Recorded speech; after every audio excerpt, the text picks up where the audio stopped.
warahmatullahi wabarakatuh. Perkenalkan, nama saya Afdal Hidayat dari kelas M21D. Maksud dan tujuan saya membuat video ini untuk merefleks kembali hasil belajar saya, apa yang saya pahami di mata pelajaran etika bisnis syariah. Tema yang saya angkat pada kesempatan kali ini yaitu ketentuan transaksi dalam Islam. Yang pertama yang saya akan bahas yaitu A. Pengertian transaksi jual beli, yang dimana dalam Islam secara umum transaksi diartikan sebagai kegiatan yang melibatkan paling sedikit dua belah pihak, pembeli dan penjual, yang saling melakukan pertukaran, dalam artian bahwa penjual dan pembeli saling menguntungkan. Penjual mendapatkan keuntungan dari si pembeli mendapatkan barang yang dijual oleh penjual. Dan transaksi dalam Islam harus dilandasi oleh aturan hukum-hukum Islam, karena transaksi adalah money investasi, amal manusia yang bernilai ibadah di hadapan Allah Subhanahu wa taala, yang dapat dikategorikan menjadi transaksi yang halal dan haram. Selanjutnya yaitu pengertian jual beli. Secara etimologi, menurut Al-Bait 72 adalah proses tukar menukar barang dengan barang, di mana tukar menukar harta yang dimaksud untuk suatu kepemilikan yang ditujukan dengan perkataan dan perbuatan. Maksudnya adalah tukar menukar harta yang dimaksud untuk suatu kepemilikan, bahwasanya ketika kita memiliki harta lalu kita ingin menjualnya, maka itu bisa dikategorikan sebagai proses tukar menukar barang secara al-bai'. Adapun secara terminologi, ulama berbeda pendapat dalam mendefinisikannya. Yang pertama, menurut Syekh Abdurrahman Asyadi, dia berpendapat bahwa tukar menukar harta dengan harta untuk memiliki dan memberi kepemilikan. Sedangkan menurut Syekh Al-Qalyubi dalam Syahidi Hasyahnya, sebagaimana dikutip oleh Prof. Drs.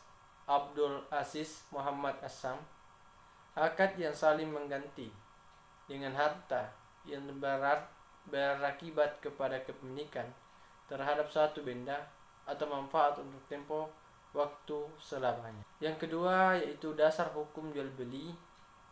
Dia disyariatkan berdasarkan Al-Quran dan Al-Injil, Al-Hikmah, yakni di surat Al-Jum'ah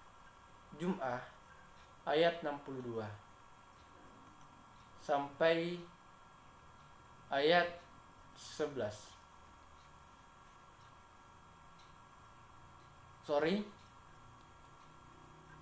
Quran surat Al-Mu'ah ayat 9 sampai 11. B.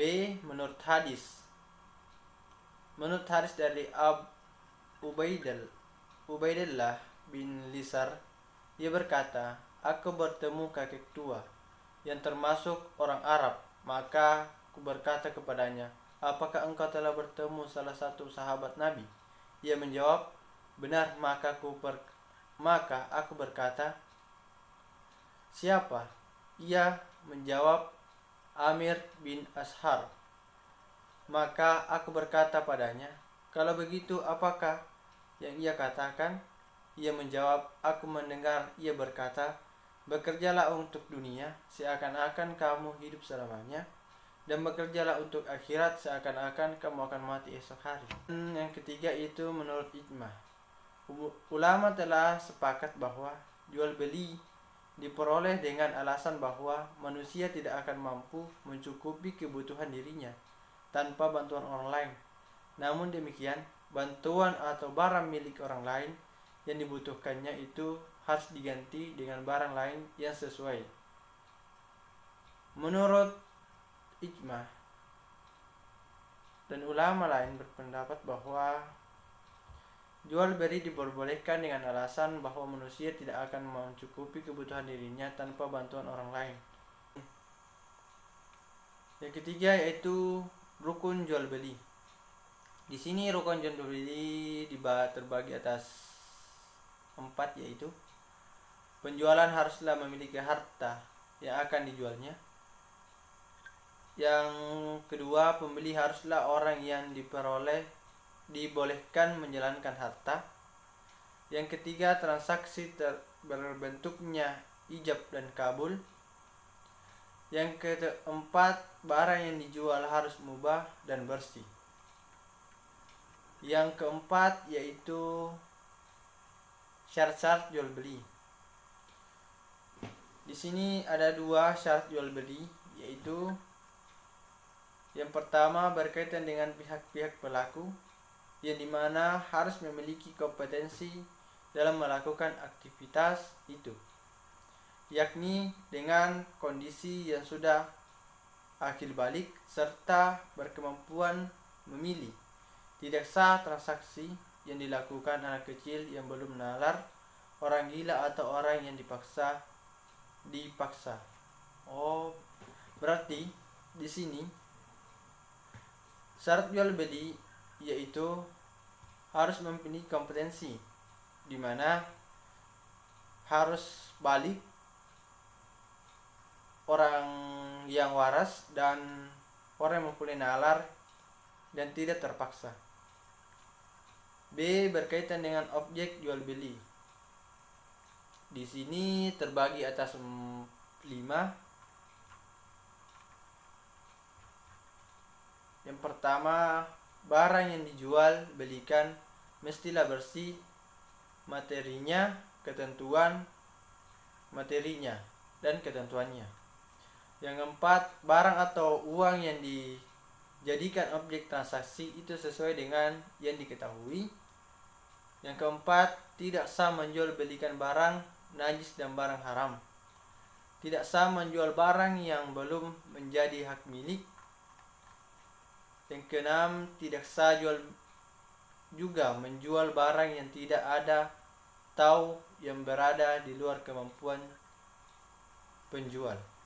Yang ketujuh, tidak memberikan batas waktu. Mungkin sekian presentasi saya atau penjelasan saya tentang materi ketentuan transaksi dalam Islam. Sekian dan terima kasih. Wabillahi taufiq wal hidayah. Assalamualaikum warahmatullahi wabarakatuh.